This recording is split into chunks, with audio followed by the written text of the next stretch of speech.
Bonjour et bienvenue sur ma chaîne Vali, raconte-moi une histoire.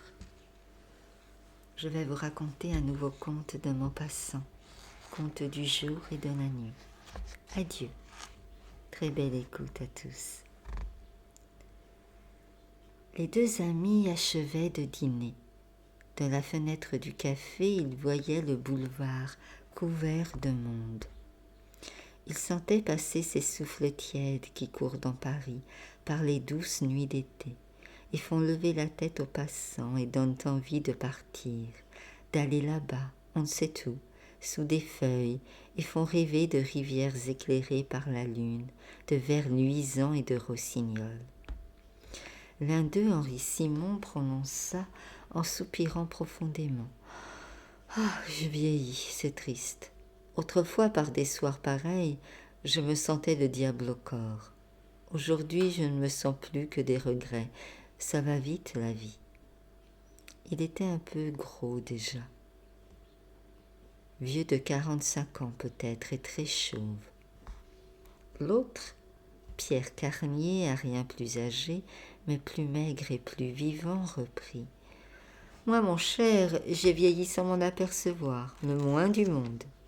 J'étais toujours gai, gaillard, vigoureux et le reste. Or, comme on se regarde chaque jour dans son miroir, on ne voit pas le travail de l'âge s'accomplir, car il est lent et régulier, et il modifie le visage si doucement que les transitions sont insensibles.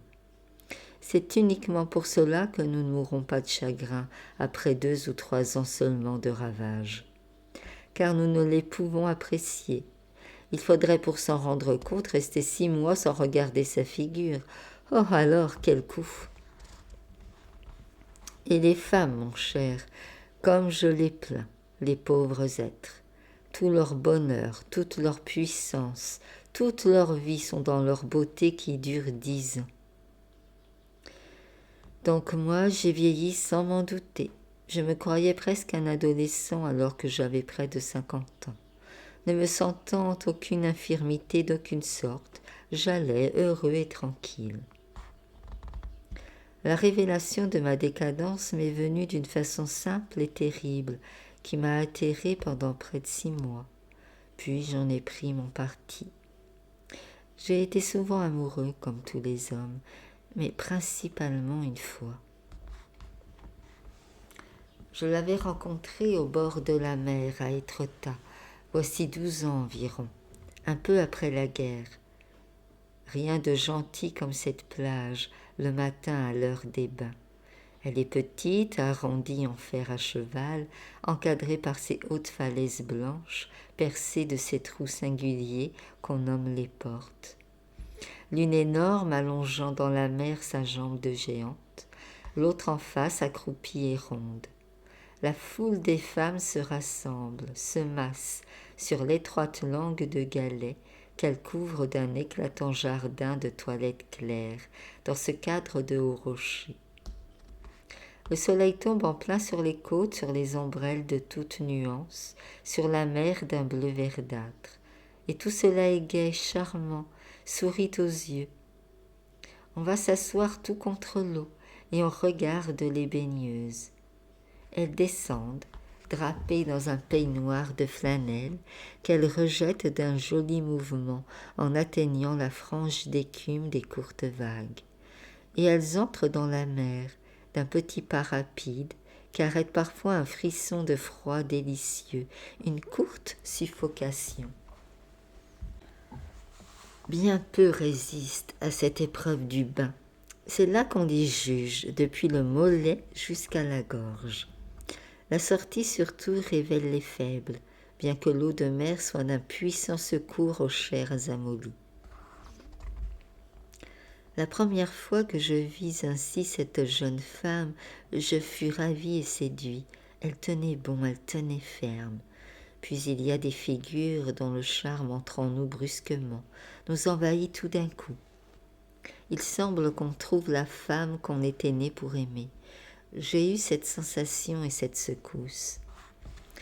Je me fis présenter et je fus bientôt pincée comme je ne l'avais jamais été. elle me ravageait le cœur. C'est une chose effroyable et délicieuse que de subir ainsi la domination d'une femme.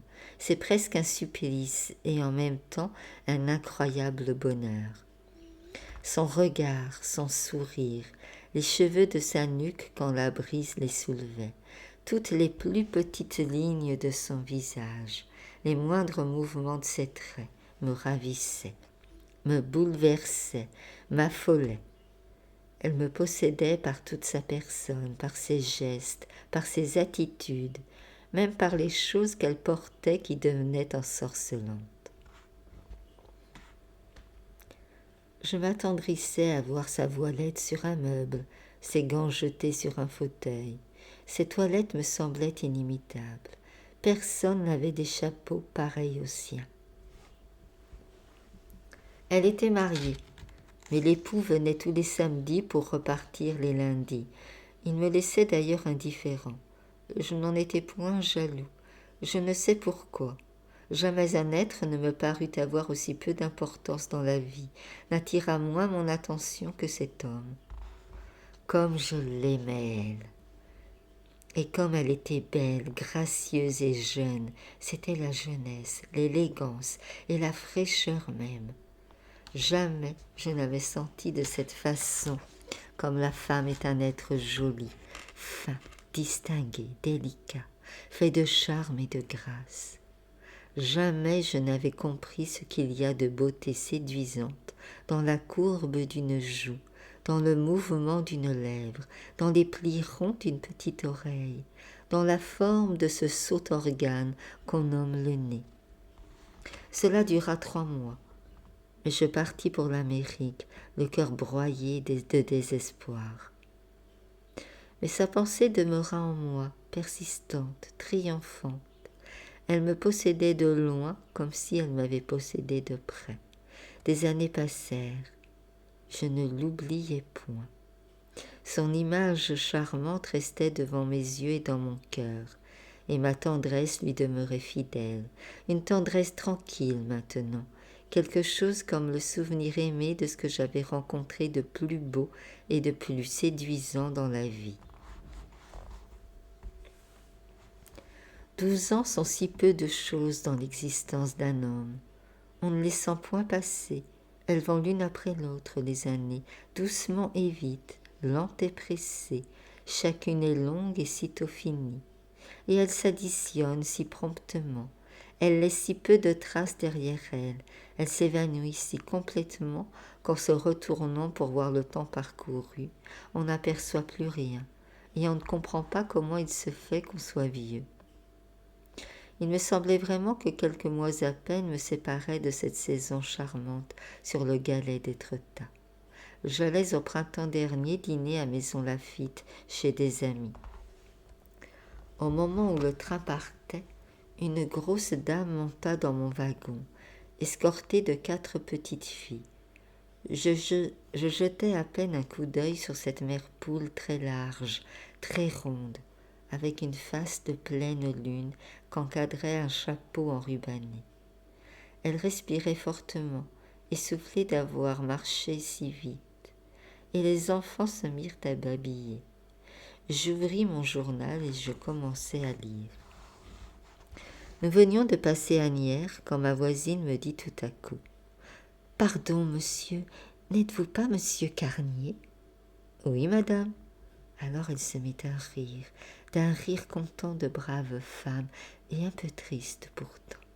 « Vous ne me reconnaissez pas ?» J'hésitais. Je croyais bien en effet avoir vu quelque part ce visage. Mais où? Mais quand? Je répondis. « Oui et non.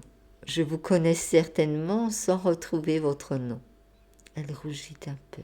« Madame Julie Lefèvre. » Jamais je ne reçus un pareil coup.